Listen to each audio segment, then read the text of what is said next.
Boa tarde. Hoje eu queria conversar um pouquinho, até rápido, a propósito da recém-conclusão dessa grande novela que foi as eleições desse ano, mas eu acredito que agora as coisas começam assim, poderem ser vistas de uma forma mais clara, e acho importante então a gente parar e pensar, é mesmo, né? Onde que eu estava mesmo? Porque realmente acho que todo mundo ficou um período com uma respiração meia suspensa, digamos assim. Mas enfim, e para falar um pouco sobre esse retorno, já que nós vamos ter um momento novo daqui para frente, um momento novo que pode afetar nossas empresas, espero que positivamente, ou melhor do que já estava, espero que sim, quase certeza. Então, na hora da gente pensar, parar e pensar e conversar um pouco sobre como verificar as coisas sobre o próximo ano, o que se quer desse próximo ano. Ou seja, para fazer conversar um pouco sobre o planejamento.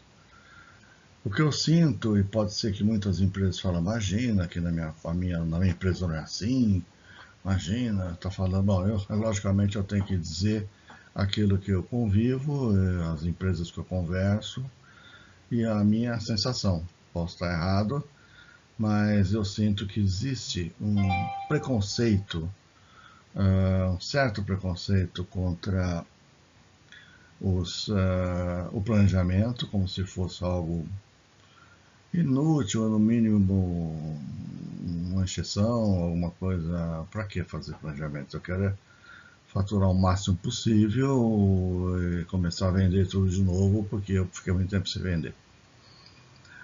Ótimo, acho que isso é um fato, isso é um objetivo. Né? Agora, eu queria mostrar em poucas palavras, em alguns pontos assim, que eu destaquei, algumas, algumas justificativas ou porque ele pode ser efetivamente útil em comparação a não fazê-lo. Tá certo? Então vamos lá. A primeira coisa que eu queria ressaltar é que ele propõe a você parar para pensar, ou parar para fazer, ou criar um evento chamado plano ou planejamento de 2019, significa que você vai ter um momento em que você vai parar para refletir. Porque parar para refletir também eu sei que não é uma tarefa fácil para uma empresa de porte pequeno ou médio nesse burburinho todo. E fatalmente essa parada, no mínimo, acrescenta alguma coisa que você está fazendo e não percebeu, alguma coisa que você está deixando de fazer. Eu acho fundamental que neste momento se promovam essa pausa e ela vai propiciar justamente isso. Vou parar para pensar um pouco.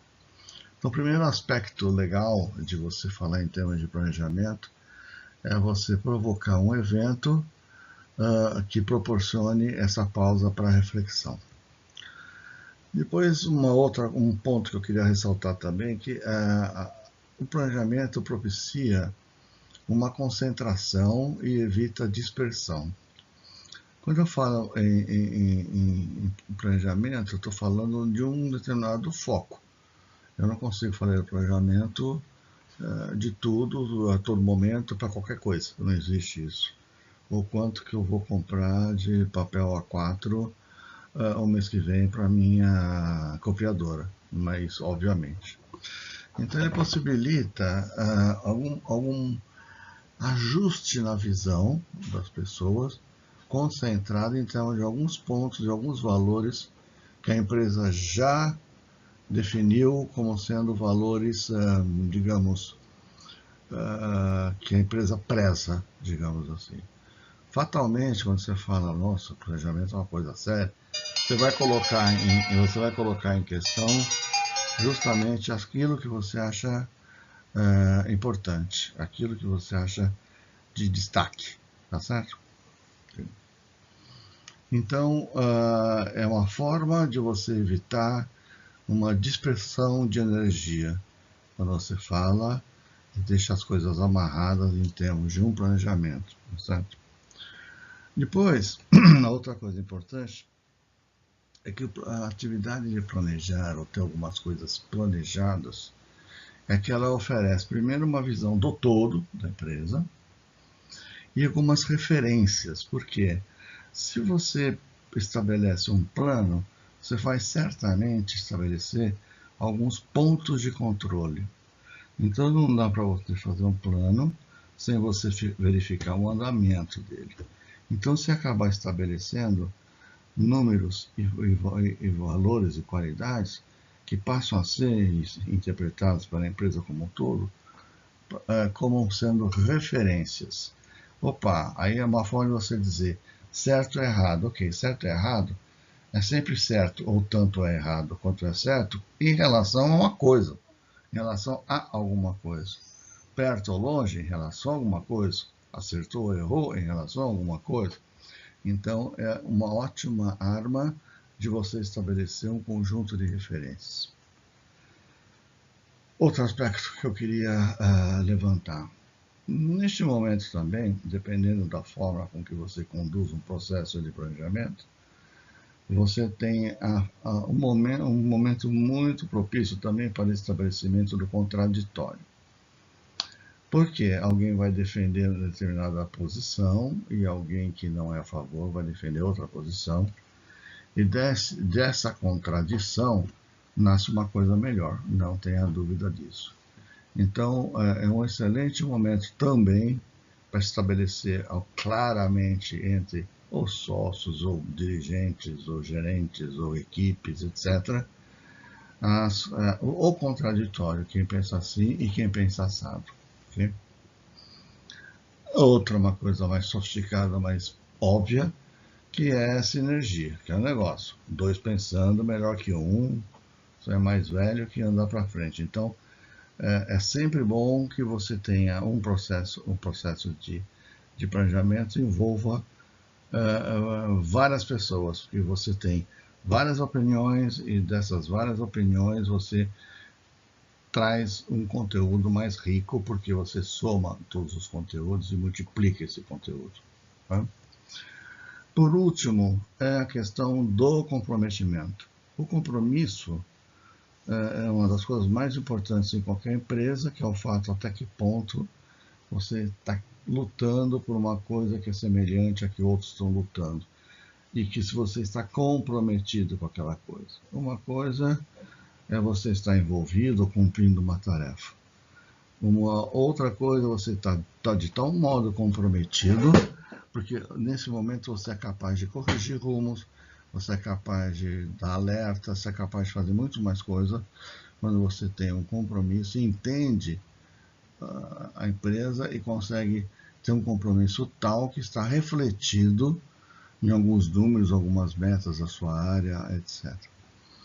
Essas deve ter N outras razões para que ele é positivo, e eu acredito, né? Eu sempre trabalhei com essa área, então eu acredito muito. Quando eu comecei, saí do sistema do Sebrae e fui para uma empresa industrial de 1000 funcionários, uma fábrica grande, e eu fui para implantar o sistema de planejamento e controle orçamentário.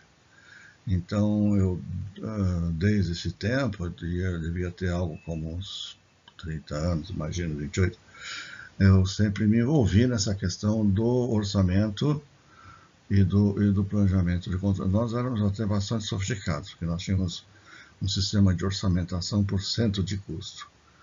E a chave disso era realmente conseguir, da parte das gerências, o compromisso de cada área com um determinado objetivo geral da empresa. E eu continuo acreditando nisso até hoje, para qualquer nível de empresa, em qualquer nível de sofisticação da coisa. Mas também, por outro lado, existem, no meu entendimento, algumas coisas que são requisitos, pré-requisitos, para se envolver um processo de planejamento, instaurar um processo de planejamento. Eu acho que tem que ser absolutamente ajustado à cultura da empresa, ele tem que ser muito entendido, tem que justificar, tem que ser uma coisa crível e verdadeiro. E por isso que mais tarde eu vou falar um pouco no papel do facilitador, que ajuda justamente esse ajuste. E uma outra coisa é esse planejamento tem que estar com referências compatíveis com o nível de informação que a empresa dispõe para verificação e acompanhamento. Não adianta nada planejar se não tem um sistema de controle depois do que você planejou. E aí o que você fez? Aconteceu? Não fez? Por que não aconteceu? Esse é o feedback, é fundamental. Porém, já digo que é uma das coisas mais difíceis, por isso você precisa primeiro montar um sistema mínimo de informação, e para que você possa ter depois aonde ancorar as suas verificações e suas referências dentro de um processo de planejamento.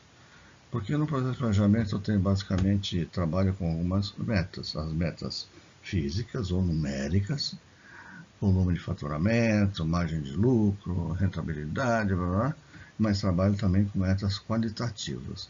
Mesmo as qualitativas dependem de você ter algum ponto em que você sabe, ok, mas eu vou saber se aquilo foi alcançado ou não, verificando tal efeito, tá certo? Isso faz parte desse mapa. Para montar tudo isso, pelo menos uma reunião que discuta isso, existe o papel, no caso, eu vendo o meu peixe, mas é fato, precisa mesmo. O ideal é que haja um facilitador desse processo. O papel desse facilitador, ele é um cara que conhece o processo, ele necessariamente, muitas vezes, não conhece a mínima dos detalhes da empresa, ele não está envolvido, nem apaixonado, nem não tem nada com as questões internas e políticas da empresa. Portanto, ele oferece para todos uma área neutra, onde as coisas podem fluir e se resolverem.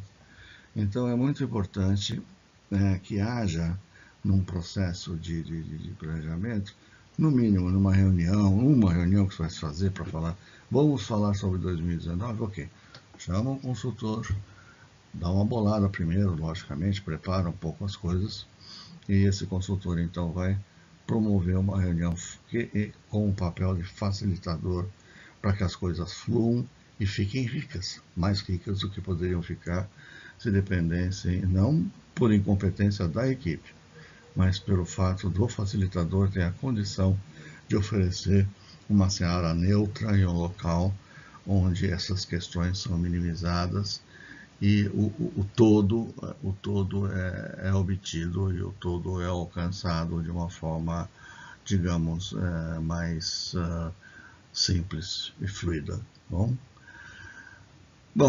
é sobre isso que eu queria conversar hoje, alguns pontos, e estou à disposição, querendo conversar. É só ligar, é só um assunto que eu gosto muito e estamos aí. Agradeço a atenção, um abraço a todos. Bye.